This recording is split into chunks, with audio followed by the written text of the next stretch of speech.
In our first reading today, Paul tries to find some access into the minds of the Athenians.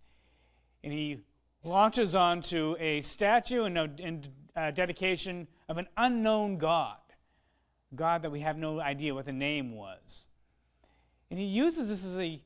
beginning point to preach about Jesus Christ and about the God who raised Jesus from the dead.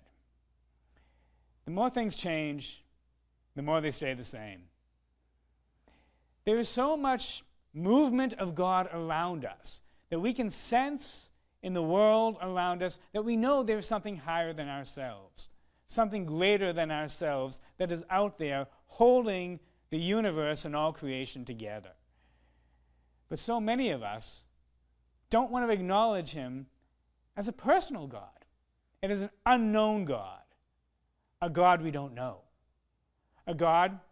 that we have no experience, no personal contact with, no ability to touch or to have a relationship with. How many people do we meet in our culture who say that they're spiritual but not religious? They recognize a higher energy around them, some spiritual deity, but not a God who cares for them, who created them out of love and sustains them in his love. The great beauty, the great improbability, and the great love of our faith as Christians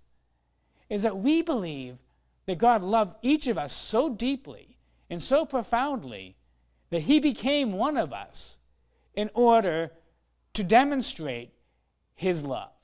and in order to inscribe his love into our human existence so that we have a way of knowing God, of loving God,